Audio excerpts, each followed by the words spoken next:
Duncan the Humbug.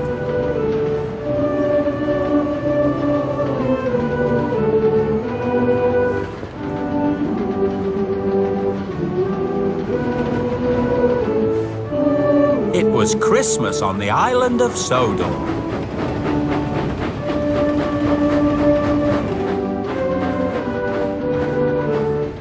It was a very busy time. And a very happy time, too. All the engines enjoyed it. Except Duncan. He didn't like Christmas one bit. Bah, humbug. Hello, Duncan. Hello, Rheneas. Don't you just hate these cold winter mornings? It takes so long to get a steam up. I don't mind, really. And if the point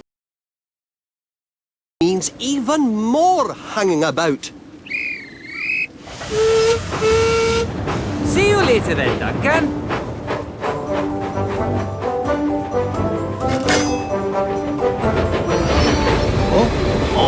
Oh no, kill you slow. Hello, Duncan. How are you? Well, not so great as you can see. I very nearly had an accident. Why don't you use your sandbox? I've used up all my sand. I expect there's none left at the depot either.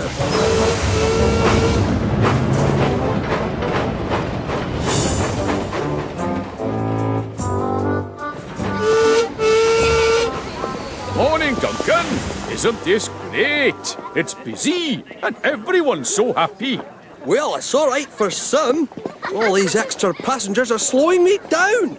Come on, hurry up.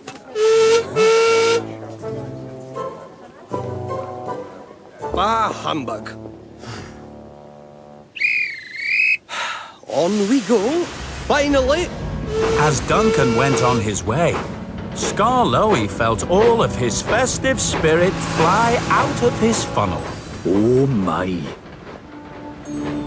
By the time Skarloey arrived at the depot, he didn't feel very Christmassy at all.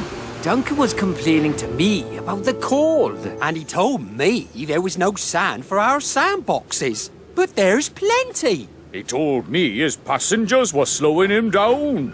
Duncan seems determined to turn the holiday season into one big chore. I'm sure he'll cheer up when he sees the depot. Whoa! Wow! Bah, humbug. All the snow and sand is turning into slush, and my wheels are wet and gritty. Well, I feel good as new. Sir Topham Hatt is giving us all a fresh coat of paint for the winter. Typical. Trust the standard gauge engines to get special treatment. But Mr. Percival's had the same idea. There's a new coat of paint for us narrow gauge engines too. A fresh coat of paint?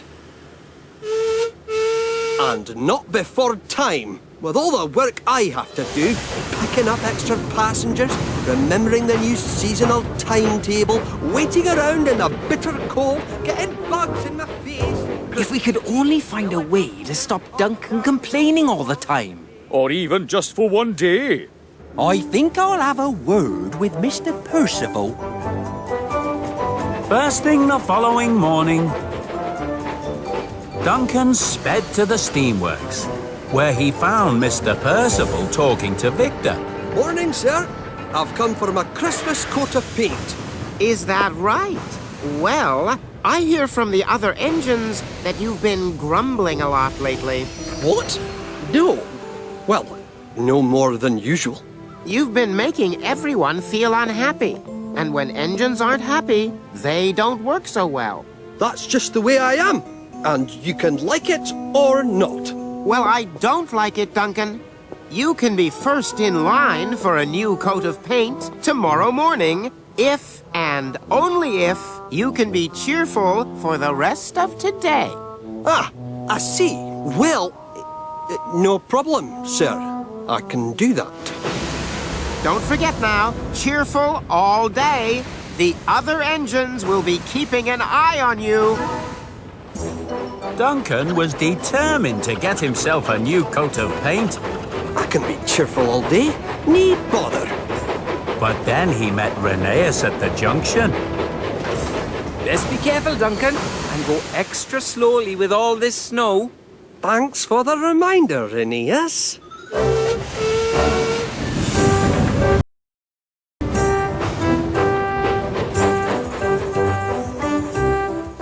At Crovan's Gate Station, Duncan had to wait as families got on board with extra baggage. Ah, hello there, Duncan. Everything all right? Completely fine. Thank you.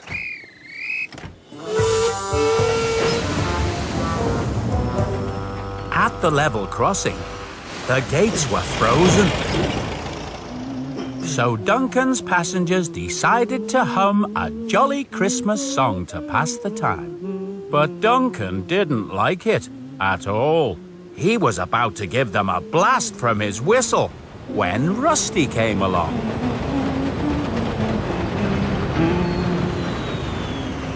What a lovely song, Duncan. Isn't it? And then poor Duncan got stuck behind Luke, who was struggling up a slippery slope. For buffer's sake, Luke, what's the hold-up? Rusty saw that Duncan had forgotten to be cheerful. Sorry, Duncan. I can't go on because my wheels keep slipping on the icy track. Can't you just grit it up with a little sand? I'm afraid my sandbox is empty.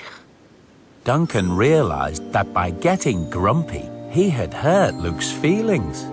So he buffered up to Luke and dropped some sand on the rail.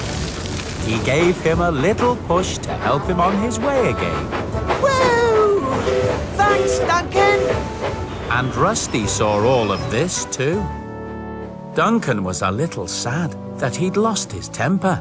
He knew what that meant. No coat of paint for him. But the following day, Duncan made his way to the steamworks anyway. He had decided to apologize to Mr. Percy. Good morning, sir. I know I failed your challenge and I wasn't cheerful all day, but... Say no more, Duncan. You did a good thing yesterday, helping out poor Luke when he was in a spot of bother. Oh, well, I suppose maybe I did. And for that, you deserve a special treat. You mean a new coat of paint? That's right, Duncan. Thank you, sir. That's very kind. From now on, I will try and be more cheerful, sir. At least some of the time. Very good, Duncan. But I think I might have been wrong to ask you to be cheerful all day. You do grumble a lot, but that's just the way you are. And it doesn't make you any less useful. Merry Christmas to you, Duncan. Merry Christmas to one and all. Bah, humbug.